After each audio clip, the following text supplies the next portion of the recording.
Here we have the brand new fragrance by Goldfield and Banks, and this one is called Tales of Amber. Now, with fall and winter right around the corner, I am telling you right now, if you are an amber lover, the way that I can be at times, this is one that you absolutely must try. I know you can sample it or purchase it at Lucky Scent. And I'm going to drop all of the links down below. They are not commission links. I'm not getting any commission off of you discovering this product, but I do want to facilitate the discovery for everybody watching this video who may be interested in checking out this fragrance. So hear me out. In the summertime, we had Pacific Rock Flower, beautiful fragrance, peony based, a hint of sea salt in the opening, some smooth, elegant woods, almost a bit of a creamy coconut vibe with like a fig touch to it. Before that, we had Mystic Bliss, which I also absolutely love. That one had a lot of a fig personality to it as well. But here we have Tales of Amber. Now with this fragrance, you do get a very strong amber. You have a lot of orange blossom, you have cinnamon, you have agarwood, you have ambroxan or ambergris in the dry down, and it's a bit floral, but you also have this starchy iris note in the heart.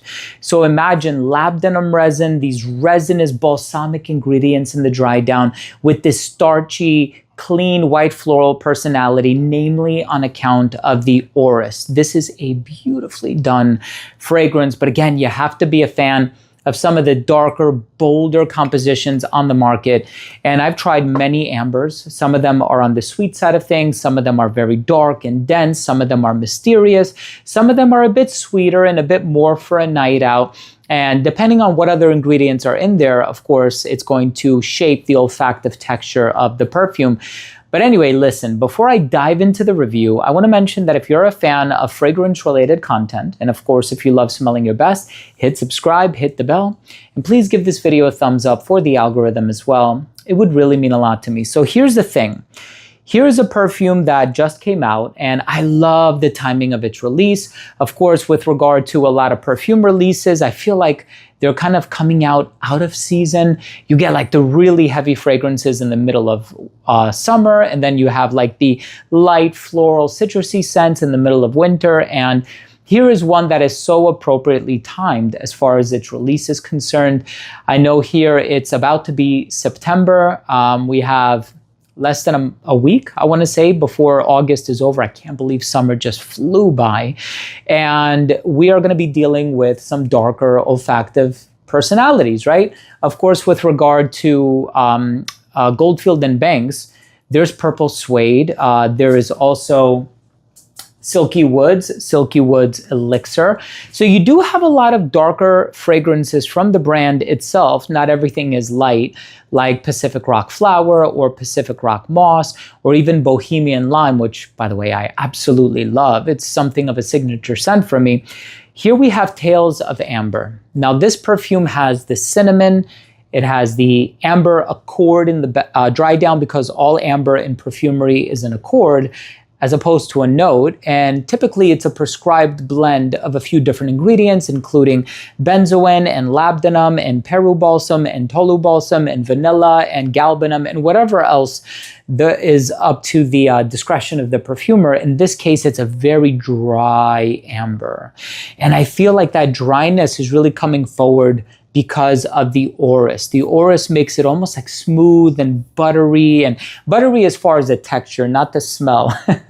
Because I know there are some perfumes out there that actually smell butyric, which means they smell like butter. That's not the case here. I didn't mean to discourage anybody, but this is such a beautifully done, dry and dense, very thick amber fragrance that doesn't smell too syrupy. Some ambery perfumes can actually have like this medicinal quality to them. This one does not. I feel like a lot of that freshness is established on account of the iris and the orange blossom and some of the brighter ingredients that are present in here. Now, let me tell you something. It opens up a bit fresh, but not overly fresh. You're not going to get this preponderance of citrus that you get in Bohemian Lime or many of the other releases from the brand. As a matter of fact, this one opens very thick and very dense without being syrupy. There's a bit of a fresh component in the opening, but it's very mild and it's very short-lived as well. You get the cinnamon spice before it fully transitions into that dry down of the amber, a touch of cinnamon, lending it a bit of a spicy nature to it, but it's not a super strong cinnamon. It doesn't smell like chai. It doesn't smell like a pantry or anything like that. I've smelled a lot of very cinnamon rich forward fragrances out there, and this is not one of them, but you do have a hint of that sweetness that is compounded with the vanilla and the dry down, which again is very mild because this is a very unsweetened amber perfume. And I feel like the amber and the orris really go hand in hand in this perfume. If you smell it, you'll see exactly what I mean. There's this rich floral tonality to the fragrance. And I personally really love and I really enjoy how this one is just very bold and very charismatic, perhaps even a tad mysterious, but still very elegant and very elevated, right? So this is not fun and playful. This is not whimsical. This is not flirtatious. This is not happy-go-lucky. This is definitely a more serious fragrance. And I can see somebody wearing this in a special occasion. So if you think about something like Bohemian Lime, for me, that is so professional. I can wear that every single day. You wear it to the office, you wear it in a corporate environment. I think it's the perfect fragrance, huge compliment getter as well. This one is a bit more mysterious. It's for that confident gentleman who's always well put together, always looks nice, dressed to the nines, and he is out there conducting business, doing what he has to do or what she has to do. It's a perfectly unisex fragrance. You know, and interestingly enough, I think a lot of people would look at the note breakdown and think to themselves, well, there's orange blossom, there's orris, you have some flowers in here. Is this going to be a feminine release? Not necessarily. When you have the agarwood and you have all of these other ingredients that are kind of darkening the fragrance up, you really come to realize that it's a perfectly unisex composition. And it's a shared release. I think anybody is going to love this. Everybody is going to enjoy it. I think it has so much personality, but again, it's definitely on the confident and mysterious side of things. And I truly love this one. I think it's such a special fragrance, albeit one that I don't think is going to work well in the hotter months of the year just because it's so dense, it's so bold. It has such a rich texture to it, and the longevity on this is also superb. So I can see this potentially being a bit cloying in the hotter months of the year. So my personal suggestion would be fall and winter. And I'm telling you, longevity on this stuff is going to be 8+ hours, if not 10+ hours. Silky Woods Elixir was the strongest Goldfield and Banks fragrance I had ever encountered until Tales of Amber came along. So at the end of the day, I really hope you love this fragrance. I hope you can get your nose on it. Lucky Scent has it at the moment.